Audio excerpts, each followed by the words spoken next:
للہ وحدہ والصلاة والسلام علی من لا نبی بعدہ اما بعد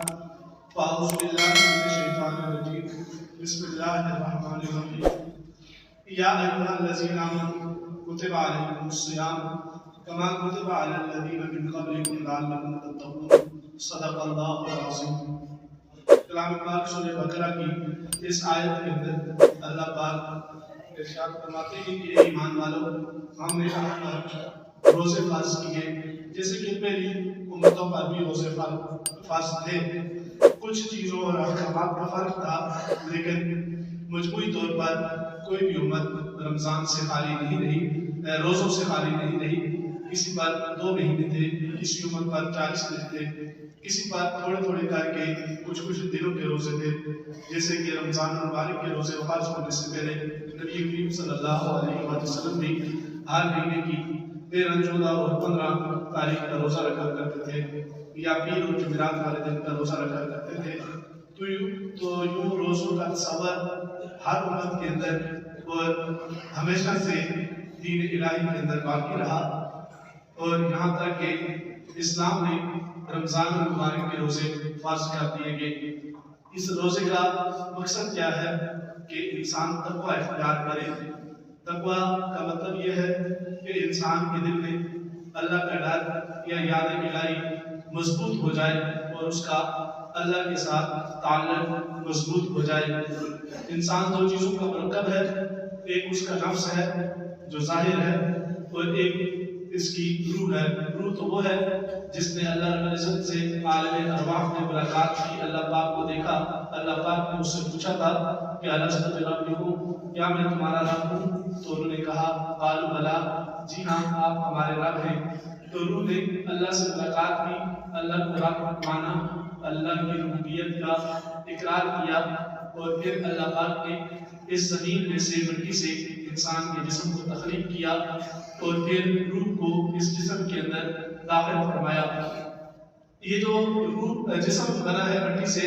اس کو نفس کہتے ہیں، اور یہ چونکہ زمین کی جنس سے ہے اور اس کو معرفت الہی حاصل نہیں ہے، اس کے اندر اس کی فطرت کے اندر بغاوت، سرکشی اور اللہ پاک کی نافرمانی ہے، اور روح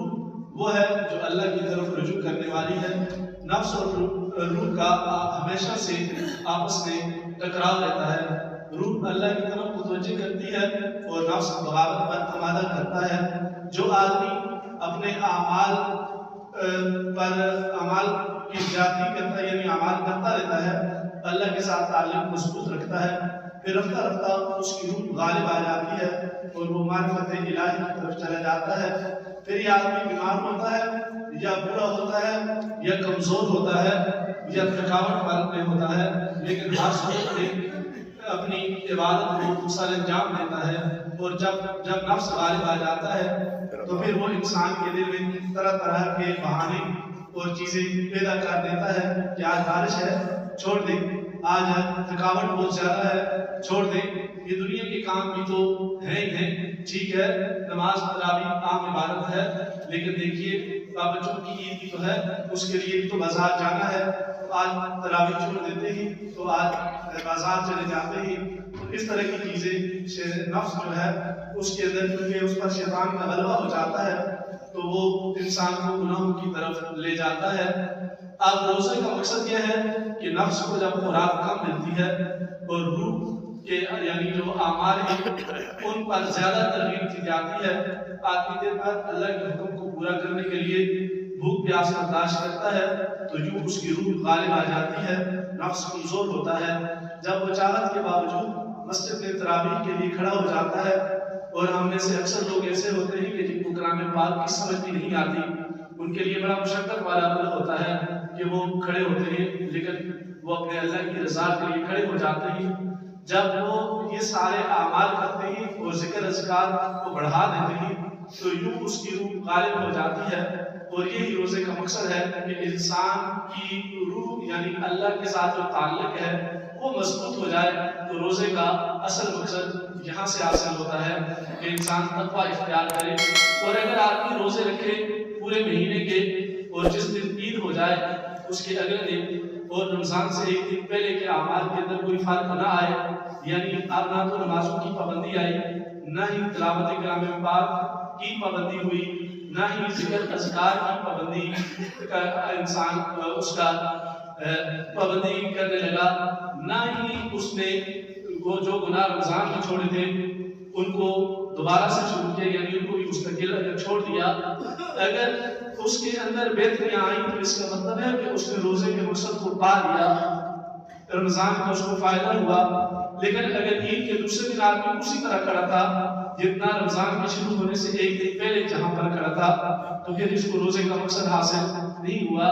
یہ وہ آدمی ہے کہ جس نے صرف بھوک پیاس برداشت کی، کچھ اس کا وزن کم ہو گیا، یا کچھ چیزیں جو عام دنوں میں نہیں کھاتا تھا افطاری کے نام پر وہ استعمال کر لی، لیکن اس کو کوئی خاص فائدہ حاصل نہیں ہوا۔ فائدہ تب حاصل ہوگا کہ جب آپ کے اعمال بڑھ جائیں، جب آپ کے دل میں گناہ کی نفرت آ جائے، جب آپ کے دل میں اعمال کی محبت آ جائے، تو یہ روزوں کا مقصد ہے کہ انسان گناہوں سے نفرت کرنے لگے، اللہ کے ساتھ تعلق مضبوط ہو اور اس کے اعمال بڑھ جائیں۔ اگر یہ چیزیں ہو جائیں تو یہ روزے کا حقیقی مقصد انسان کو حاصل ہو جائے۔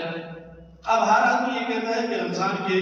گنے چنے دن ہیں تو ہم کس طرح کون سے اعمال کریں کہ تاکہ ہم تقویٰ کو پالیں۔ اصل میں یہ ہوتا ہے کہ آدمی خود سے اپنے لیے روٹین نہیں بنا سکتا، لیکن اگر اس کو کوئی بتا دے تو ہمارے معاشرے میں ایسا ہوتا ہے کہ جب ہم ان کو چیزیں بتا دیں تو پھر لوگ اس پر عمل کرنے کی کوشش کرتے ہیں۔ بس کچھ چیزیں آپ کوشش کریں، ان کی پابندی کریں تو انشاءاللہ آپ کو تقویٰ بھی حاصل ہوگا اور رمضان کے حقیقی فائدے بھی حاصل ہوں گے۔ ایک تو یہ ہے کہ فضول اور لایانی کاموں کے اندر اپنے آپ کو مدد کرنے کے بجائے اپنے آپ کو عبادت کے لیے خالی کریں، بجائے اس کے باہر بیٹھ کر دوستوں کے ساتھ گپ شپ کریں کہ کسی اور کام کے اندر اپنے اوقات کو صرف کریں۔ آپ زیادہ وقت عبادت کے اندر گزاریں، مسجد کے اندر گزاریں۔ مسجد کے اندر بیٹھا ہوا آدمی اگر کوئی نیک اعمال نہ بھی کرے تو کم از کم گناہ سے ضرور محفوظ ہوتا ہے کہ وہ بد نظری سے بچ جائے گا، فضول اور لایانی گفتگو سے بچ جائے گا۔ اور ہمارے جیب کے اندر جو موبائل ہے وہ مستقل ایک گناہ ہے کہ اس کے اندر ایسی چیزیں آپ بے شک جتنے بھی اچھے ہو جائیں لیکن آپ دیکھتے ہیں تو وہ کچھ نہ کچھ ایسی چیزیں اس میں ضرور اس کے ساتھ آپ ایک بیان سن رہے تلاوت سن رہے لیکن اس ویڈیو کے نیچے وہ اس کے اندر ایڈ آ جاتے ہیں، اس کے نیچے کچھ نہ کچھ ایسی چیز ضرور وہ ڈال دیتے ہیں کہ جو انسان لمحے کے لیے سوچتے ہیں چلو میں ذرا سا دیکھ لیتا ہوں اس میں ہے کیا، اور بس اب خان اس کے اوپر وہ بڑا کچھ تماشا ٹائٹل بنا دیتے ہیں کہ دیکھیے آج مسلمانوں کی یہ حالت ہو گئی۔ آپ دیکھتے ہیں کہ دیکھو تو صحیح مسلمانوں کی کیا حالت ہو گئی ہے، تو جو حالت ہے وہ ہمیں پتہ ہی ہے، کوئی نئی حالت نہیں ہوتی، لیکن بہرحال وہ اس طرح کی چیزیں ہو جاتی ہیں تو آپ اس سے اپنے آپ کو بچا لیں۔ سحر کا وقت بڑا قیمتی ہوتا ہے تو اس وقت اگر کوئی آدمی تھوڑا سا جلدی اٹھ جائے، صرف 5 سے 7 منٹ کا فرق ہوتا ہے، 10 منٹ اگر کر لے تو اس میں وضو کر کے 4 6 8 جتنی رکعت نوافل پڑھ سکے اور اس وقت کوئی ذکر اذکار کرے۔ اس وقت کی ویسے بھی بہت زیادہ فضیلت ہے، کلام پاک میں فرمایا وَبِالْأَسْحَارِ هُمْ يَسْتَغْفِرُونَ کہ سحری کے وقت وہ توبہ استغفار کرتے ہیں۔ اور حدیث کو یوں بھی مفہوم آتا ہے کہ نبی کریم صلی اللہ علیہ وسلم نے ارشاد فرمایا جب یہ رات کا تیسرا پہر ہوتا ہے تو اللہ پاک آسمان میں زمین پر تشریف لاتے ہیں اور پھر پوچھتے ہیں کہ ہے کوئی میرا بندہ جو مجھ سے مغفرت طلب کرے، میں اس کے گناہوں کو بخش دوں، کوئی آدمی مجھ سے رزق کی برکت مانگے میں اس کے رزق کو کشادہ کر دوں۔ تو یہ بہت ساری احادیث اس وقت کی فضیلت کے حوالے سے موجود ہیں۔ اس وقت میں کچھ نہ کچھ عبادت کر لیں اور اس کے بعد پھر فجر کی نماز تک کا جو وقت ہے اس کو تلاوت کلام پاک کے اندر، جیسے کہ نبی کریم صلی اللہ علیہ وسلم کے فرمان کے مطابق یوں فرمایا کہ ہر چیز کو زنگ لگ جاتا ہے، یوں دلوں کو بھی زنگ لگتا ہے اور دلوں کے زنگ کو اتارنے کے لیے کلام پاک کی تلاوت کیا کریں۔ اور ایک روایت کے اندر یوں فرمایا کہ اپنے اوپر کلام پاک کی تلاوت کو لازم کر لو، تھوڑا حصہ ہو یا زیادہ لیکن کلام پاک سے ضرور پڑھیں۔ تو جب اذان ہوتی ہے اس نماز تک کے 15-20 منٹ ہوتے ہیں تو اس کے اندر کم سے کم اپنے آپ کو وقت ہم نے جاگنا ہوتا ہے کیونکہ ہم نے نماز پڑھ کے ہی پھر کوئی کام کرنا ہے یا سونا ہے تو اس کو تلاوت کلام پاک کے لیے مختص کریں۔ پھر فجر کی نماز پڑھنے کے بعد یہ تو خیر پورے سال کے 2-3 معمول ہیں، کبھی بھی ترک نہیں کرنا چاہیے۔ ایک نمازوں کے بعد آیت الکرسی، دوسرا